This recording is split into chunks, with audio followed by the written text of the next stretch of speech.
13th story in my book, Tell Me a Story.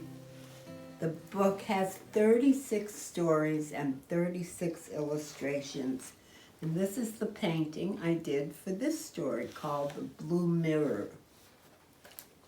My Aunt Annie and Uncle Morris owned a huge brick house on Ocean Parkway in Brooklyn. It was 3 stories high.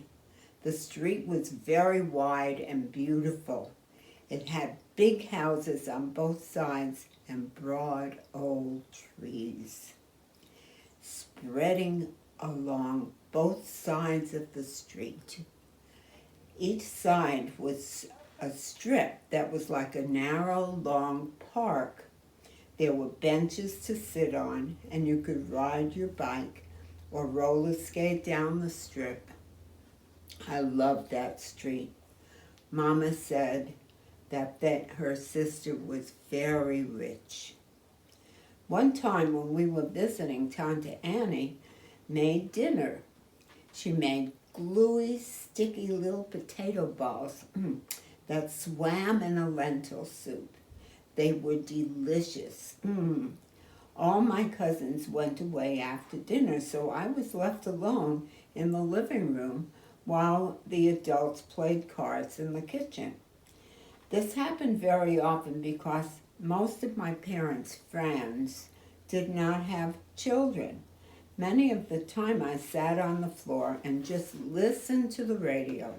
But this time the room was so grand that I sat and studied everything. The furniture was made of beautiful woods covered in lovely silks with wonderful, colorful designs.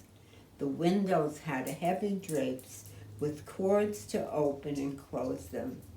There was a cornice covered with drapery fabric at the top of the windows. Tassels hung on the corners of the fabric. The side tables had cut glass ashtrays and small covered porcelain candy dishes. Next to the couch was an oval coffee table that had a blue mirror top. The table had a polished, carved wood border that was like a beautiful picture frame. The table's carved legs looked a little bow-legged, and the blue glass was set inside the frame.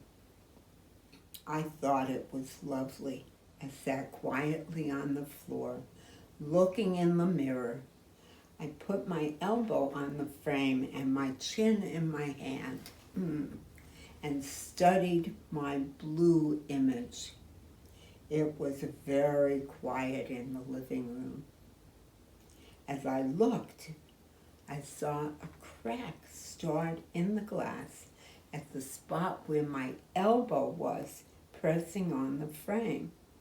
The crack grew very slowly, getting a little longer and longer until it went all the way across the whole table.